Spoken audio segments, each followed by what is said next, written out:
Sonya. I'm Ebong. And I'm Kate, and today we are dishing with you from La Tasca, located at 722 7th Street Northwest.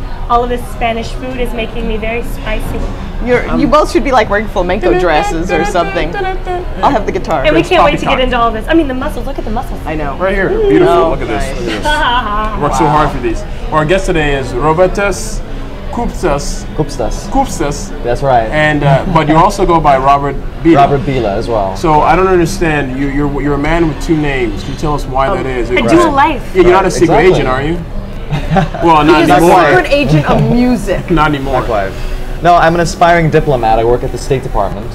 So I have, I'm kind of like Superman, you know. It's like I'm wearing a suit and a tie during the day, and in the evening I transform, you know. Into like LeMay and Okay, well, what we're really mostly interested in is what you turn into when you've gone into the phone booth, because while working for the government is really awesome, right. Lots of people in the city work for the government. Right.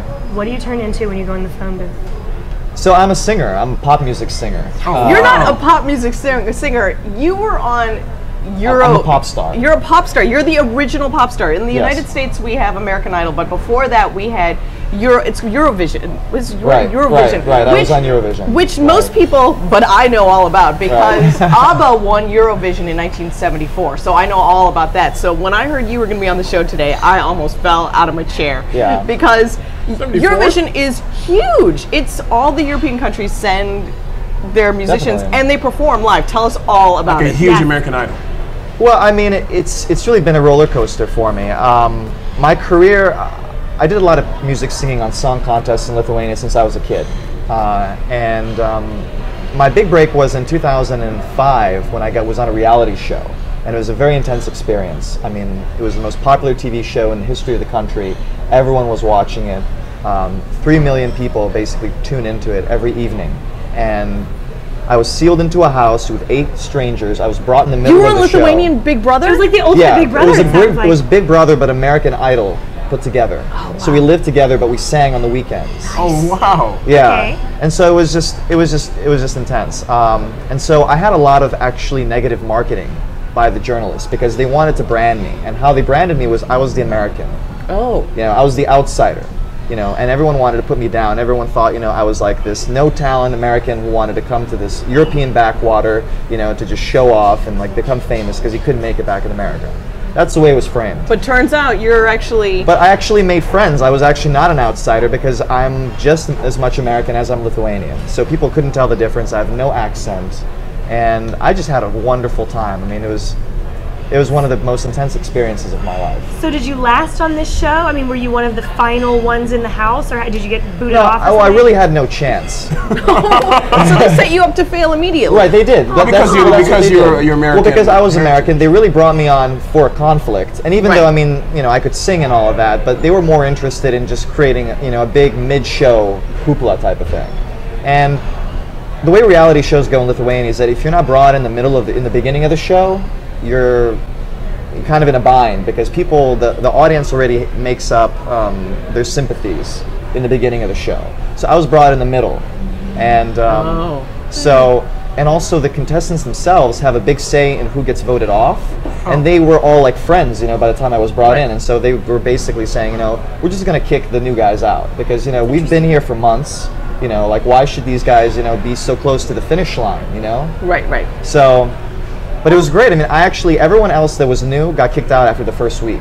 I actually got to stay on for 3 weeks. Because you're actually talented, but you can see on YouTube. I want to talk about your stage presence and personality for a little bit here. Like, I did YouTube some of your performances, and let's talk about it's kind of like glittery, funky, and dance totally moves extraordinaire. Eurovision. Like, where does all that come from? Did you have a choreographer, or was this just like your hips don't lie? No, I mean, I'll tell you, I had a choreographer. I worked with a dance group. You know, I did everything.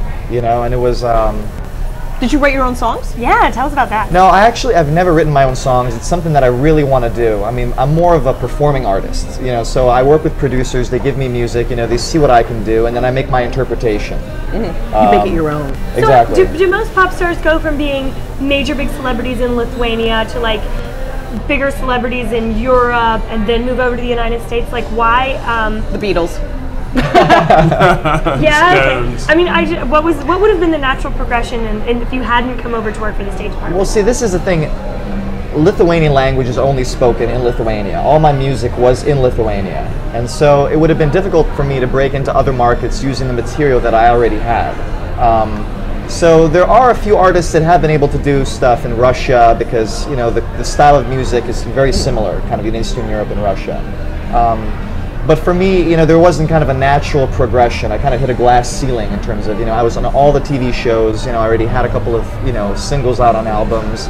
I was on Eurovision twice, you know, and it was for me like, I was nearing the end of my study abroad in Lithuania, and I had to make a choice. Am I going to come back to America where I was studying in college? Am I going to finish my school, or am I not going to get an education and just do music?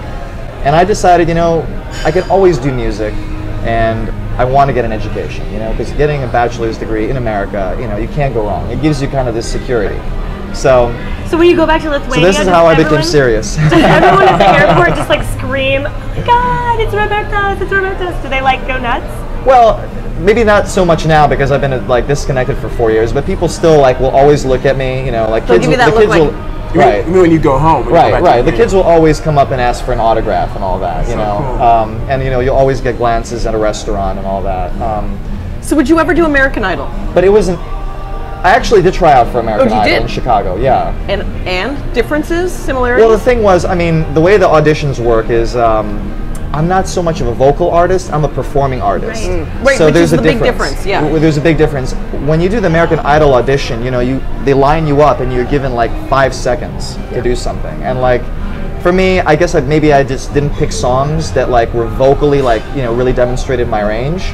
So I wasn't really. I feel like I wasn't given really a fair shot, you know, in that sense. Well, should we expect to see more singing from you, Yeah. or have you totally turned the corner? You're out of the phone booth. You're neckties only. Oh no. I mean, I still I still do singing. I've sung in Los Angeles. I've sung in Chicago. I've sung in Maryland.